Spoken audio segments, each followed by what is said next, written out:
In this video, we're going to be working on an iPad Air. This is the 2017 model, and it was mailed here for not charging or turning on. That's what the customer wrote. Description: device not charging or turning on. The first thing I'm going to do is plug the charging cable in, and we're going to monitor amps being drawn by the tablet. And right now we are getting 0.77, 0.78. That's not normal because the normal charge rate on this tablet is 0.98. 0.77 is an indication that there's something wrong with the tablet. I've done many videos before where the charging rate was 0.47, 0.48, and there was a short on the board. The next thing I'm going to do is use our TriStar tester just to eliminate the fact that we may have a TriStar chip issue or a charging port issue. So we're going to go ahead and test. We're not going to trust this device 100%, but it's a good indication if there's something wrong with the tablet, and it's a pass. So we're not going to look into the charging port or TriStar. So charging port pass, TriStar chip pass. Charging rate is 0.77, 0.78. What's next? Device does not turn on, and it does not charge. Next thing I'm going to do is use our FLIR thermal camera just to see if there's any hot spots on the board or there's an indication of a short anywhere on the board. So we're gonna plug, let me turn the power bank off. I have the power bank up here. Plug the charging cable. There's no power on that cable yet. Okay, we're gonna go to our thermal camera. I'm gonna point it onto the board. This is our board here.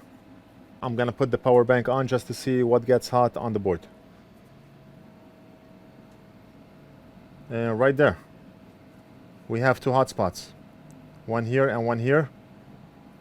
Let me go to manual mode, and I'm gonna focus heat. I'm just gonna increase the temperature boundaries, and we see a small hot spot and a big hot spot. From experience, I know that the small hot spot is what's causing the big hot spot. So the short is really coming from the small one and not the big one. So a lot of you may ask, where did you learn that? How do you know that the small one is what's causing the short? I did not learn this from anyone. There's no information online about how to inspect with a thermal camera or how heat properties are like on an iPad. It's just trial and error. Working on a lot of iPads, I came to a conclusion that anytime I see a small hotspot and a big one, it's usually the small one that's causing the big one. So let's point on the small one here. Put the thermal cam on the side. Switch to the microscope. And where is my tweezer pointing? Look at that. Look at that. We can tell that this component is bad. My tweezer was pointing here. This component looks bad. So we found the problem. Let me disconnect power. We found the problem. That's our problem. I'm 99.999% sure that removing this capacitor is going to solve our issue. We're going to apply a little bit of heat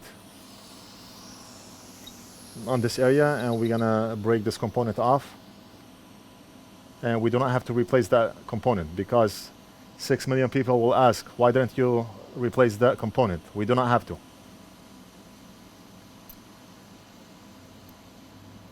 Okay. It's like if you have 40 police officers guarding a stadium, and let's say 3 of those police officers were sick, they could not make it.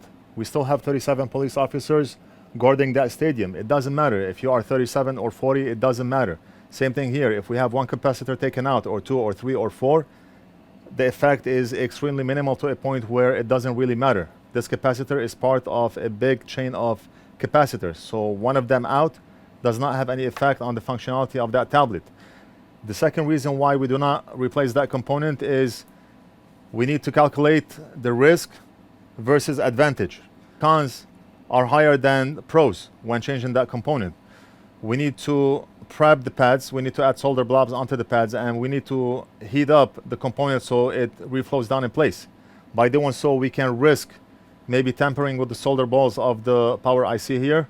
We can end up knocking other components off since this is a very crowded area. Not having the component on the board is not going to have any effect on the functionality of the tablet. So the risk is higher than the advantage of having this part go in here. Let's go ahead and test to see if we still have a 0.77 amp draw reading on our amp meter. And look at that, 1. We do not have a 0.77 amp draw on our amp meter now. If we look here, we have a 0.95 amp draw. That's perfect. That's perfect. That's the normal reading, 0.97. Like I said, 0.97, 0.98. So the tablet is most likely working now. Let's inspect the board under a thermal cam again just to see if we still have the hotspot on the board. The tablet is on now, and look at that. We no longer have the heat spots on the board.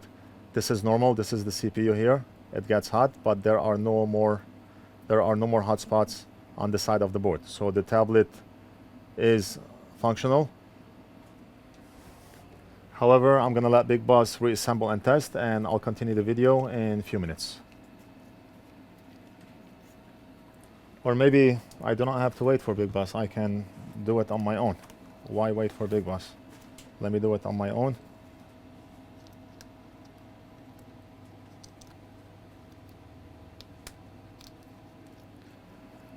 Big Boss is standing right behind me, ready to reassemble this, but I want to do it on camera.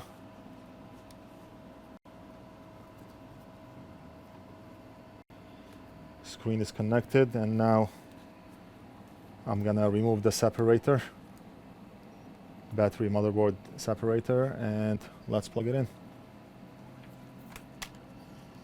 99.99% chance it's gonna turn on, guaranteed, based on the reading I'm getting on the amp meter, and right there. Right there. Big Boss said, "I'm the boss of all bosses," in Arabic. He's the boss of all bosses, not me. Right there.